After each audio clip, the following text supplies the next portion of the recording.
Hello student, एक बार फिर से आपका स्वागत है आपके अपने YouTube channel smart study classes पर। हाँ, तो हमारी इंटरमीडिएट की इंग्लिश की क्लास चल रही थी और जिसमें चला था आपका इंग्लिश न्यू सेशन सन 2022। तो देखो, इसमें हम ग्रामर सिलेबस को डिस्कस कर रहे थे, क्योंकि हम आपको बता चुके हैं कि ग्रामर सिलेबस बहुत ही महत्वपूर्ण है, क्योंकि जब तक आप इस टॉपिक को नहीं समझोगे एग्जाम में एक अच्छा स्कोर नहीं कर सकते हैं। इसीलिए इसको समझना बहुत ही जरूरी है। तो इस समय जो टॉपिक चल रहा है वो तीसरा टॉपिक चल रहा है आपका सिंथेसिस ऑफ द सेंटेंस। बहुत ही अच्छा टॉपिक है और इसको समझना भी बहुत ही जरूरी है, क्योंकि ये आपके एग्जाम में 2 नंबर का आता है, इसलिए इसको समझना बहुत ही जरूरी है।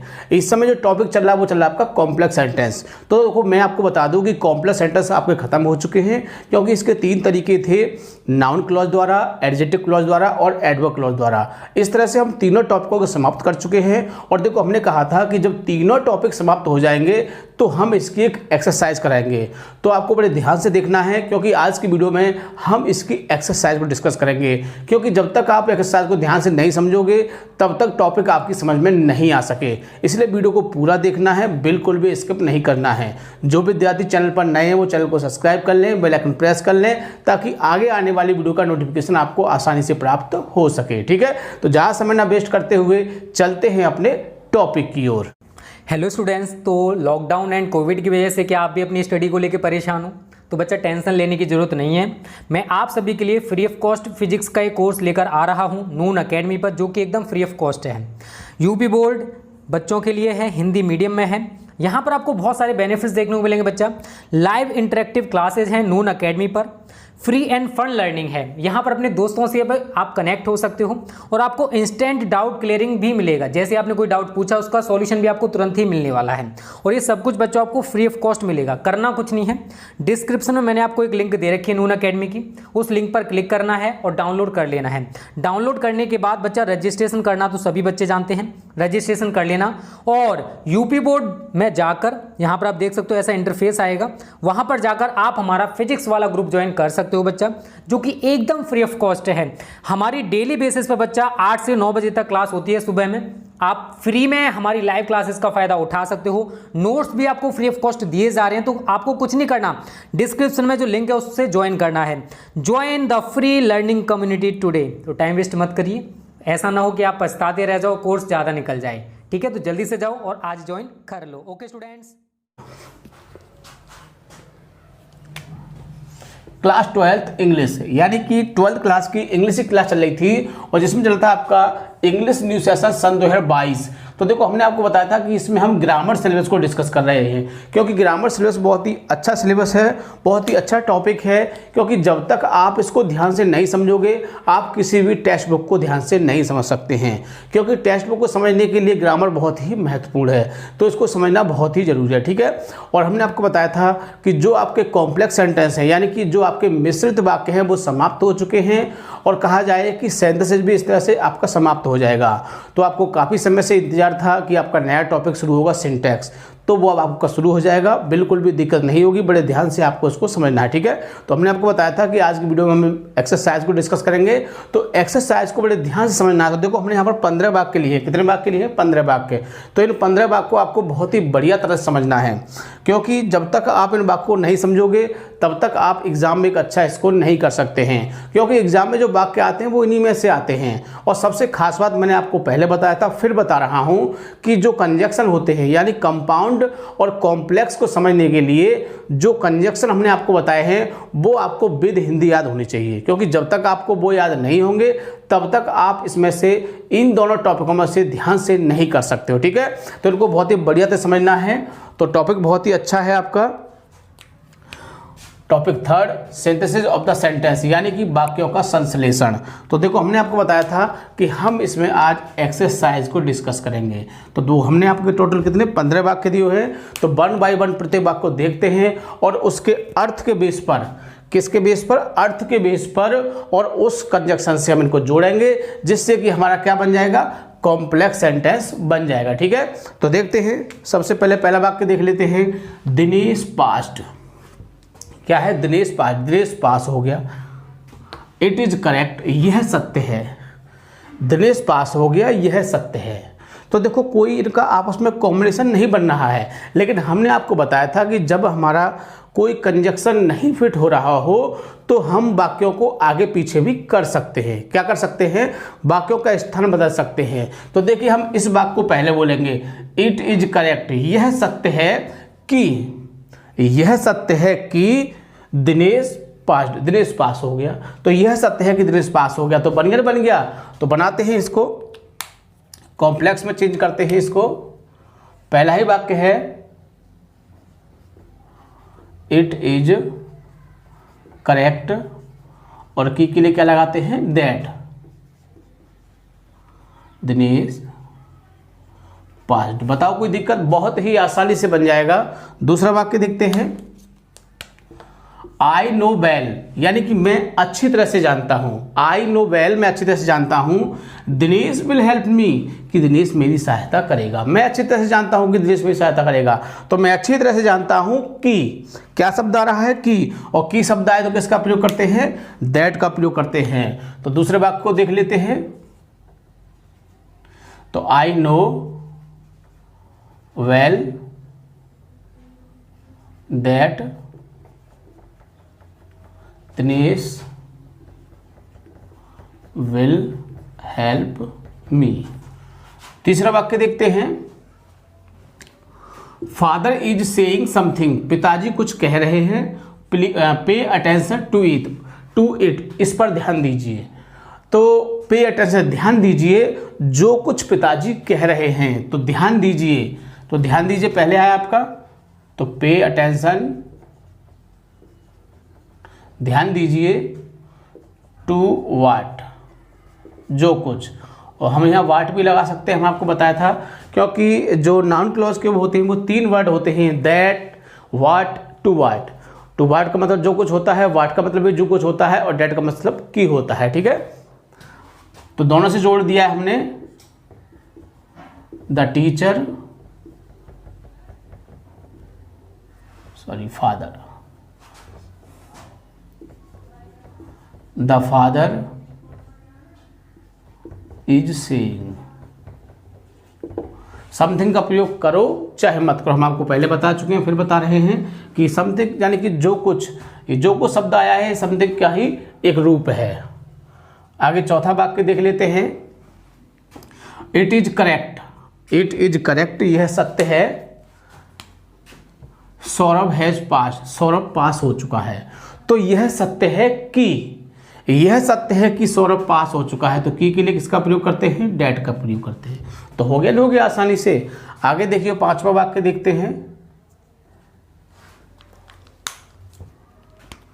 The thief stole my horse, यानी चोर ने मेरे घोड़े को चुरा लिया। He is now in prison, वह अब जेल में है। तो देखो घोड़ा हमारा एक पशु है, क्या है? पशु। और हमने बताया था कि जो रिलेटिव प्रोनाउन होते हैं उनमें जानवरों के लिए यानी पशुओं के लिए और व्यक्तियों के लिए हम हु, हुम, हुज, ये 3 वर्ड होते हैं, इनका प्रयोग करते हैं। तो देखिए इसको भी हम बनाते हैं, the thief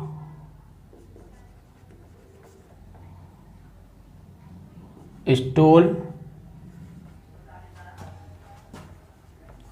my horse who. अब देखो हु का प्रयोग किया हमने इस कंजक्शन में, किसका? हु। और हमने आपको बताया था जब हु का प्रयोग करते हैं तो सब्जेक्ट को हटा देते हैं। तो who is now in prison.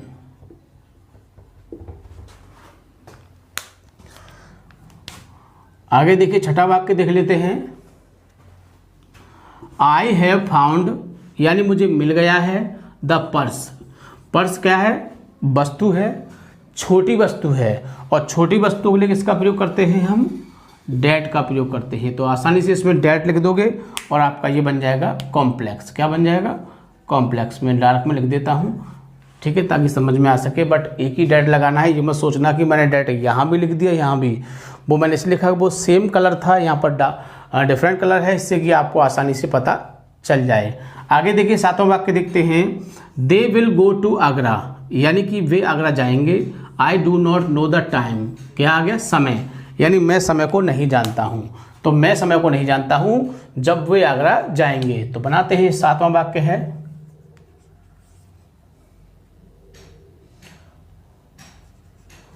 तो I do not know the time, I do not know the time when they will go to Agra. बताओ, बिल्कुल भी दिक्कत नहीं होगी, बहुत ही आसानी से बना सकते हैं। आगे देखिए 8वां वाक्य, आई नो द बॉय, यानी आई नो माने मैं जानता हूँ, द बॉय माने लड़के को, मैं लड़के को जानता हूँ। ही केम हेयर, वह यहाँ आया था।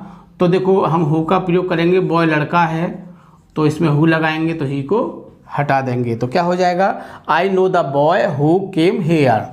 9वां वाक्य देखते हैं, दिस इज द बॉय, तो फिर बॉय आ गया आपका। पेरेंट्स आर वेरी हॉनेस्ट, जिसके, यानी कि यह वही लड़का है जिसके, जिसके के लिए हमने बताया था आपको हुज का प्रयोग करते हैं, और जो के लिए हम हु का प्रयोग करते हैं। ठीक है। 10वां वाक्य देख लेते हैं, this is the field, field में क्या होता है, खेत, और खेत क्या है, एक बड़ा स्थान है। और हमने आपको बताया था कि बड़े स्थान के लिए किसका प्रयोग करते हैं, विच, बड़ी वस्तु बड़े स्थानों के लिए। तो my father bought last year, यानी कि यह वही खेत है जिसे मेरे पिताजी ने पिछली साल खरीदा था। तो इसके लिए किसका प्रयोग करते हैं हम, विच का प्रयोग करते हैं बड़े स्थानों के लिए। ठीक है। आगे देखते हैं 11वां वाक्य क्या कहता है आपका, do you know the time, do you know the reason, क्या आप कारण को जानते हो। रीजन में क्या होता है, कारण, और कारण के लिए क्या लगाते हैं, वाई लगाते हैं। तो बनाते हैं इसको 11वां वाक्य, do you know the reason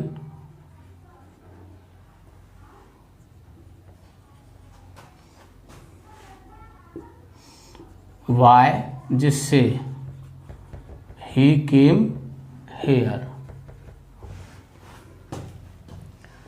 आगे देखते हैं 12वां वाक्य क्या कहता है, यू हेल्प मी, तुम मेरी सहायता करोगे। आई शैल हेल्प यू, मैं तुम्हारी सहायता करूँगा। तो यदि तुम मेरी सहायता करोगे तो मैं तुम्हारी सहायता करूँगा। तो क्या आया, यदि, इफ़। तो बनाते हैं इसको, if you help me, if you help me, दूसरे वाक्य को हमारे जोड़ेंगे, आई शैल हेल्प यू। ठीक, बहुत ही आसानी से। 13वां वाक्य देख लेते हैं, आई रिटर्न होम, मैं घर लौटा। आफ्टर ही हैड गॉन, उसके जाने के बाद। तो आफ्टर से जोड़ देंगे इसको, तो I returned home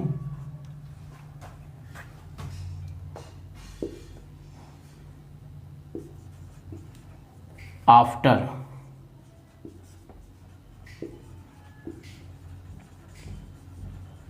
he had gone. ठीक है। 14वां वाक्य देखते हैं, सी पास्ड, सी पास्ड वह पास हो गई। सी वर्क हार्ड, उसने कठिन परिश्रम किया, क्योंकि उसने कठिन परिश्रम किया। तो सी पास्ड बिकॉज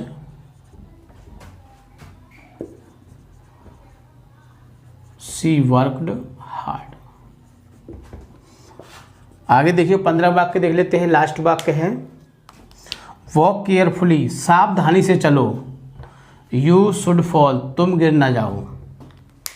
तो सावधानी से चलो, ऐसा न हो कि तुम गिर ना जाओ, ऐसा न हो कि तुम गिर ना जाओ। तो किससे, लीस्ट। तो लीस्ट से जोड़ देंगे इसको,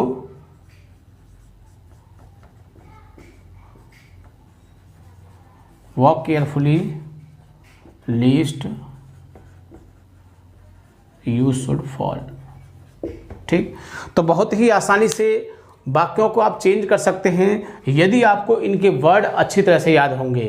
तो मैंने आपको पहले बताया था, फिर बता रहा हूं कि इसका जो मीनिंग है वो आपको अच्छी तरह से याद होना चाहिए, क्योंकि जब तक आपको मीनिंग याद नहीं होगा उसमें आप शब्द कैसे फिट करोगे। तो शब्द को सही फिट करने के लिए इसका मीनिंग याद होना चाहिए, तभी आप इसको आसानी से कर सकते हो। ठीक है, तो वीडियो को पूरा देखना है, बिल्कुल भी स्किप नहीं करना है। तो इस तरह से आपके सिंपल, कंपाउंड, कॉम्प्लेक्स तीनों ही समाप्त हो चुके हैं, यानी कि ये कहा जाए तो आपका सिंथेसिस जो है वो पूरा समाप्त हो चुका है। तो अगली वीडियो मिलेंगे आपसे सिंटैक्स के साथ, क्योंकि काफ़ी समय से आपको इंतजार था कि सिंटैक्स कब शुरू होगा, क्योंकि ये टॉपिक ऐसा है कि अगर मानो तो बहुत हार्ड है, यदि आपने ध्यान से नहीं समझा तो बहुत हार्ड है, और यदि आपने ध्यान से समझा, प्रत्येक वीडियो को अच्छी तरह से देखा, तो मैं गारंटी देता हूं कि आपके दिमाग में ऐसा रख दूंगा कि एग्ज़ाम में करने के लिए 2 क्वेश्चन आते हैं और आप उन 4 क्वेश्चनों को समझ लोगे। ठीक है, तो बहुत ही आसानी से हम आपको समझाएंगे, एक एक रूल समझाएंगे, रूल लिखाएंगे, फिर एग्जाम्पल, फिर रूल, ताकि आपकी समझ में आ सके। ठीक है, थैंक यू, जय हिंद, जय भारत।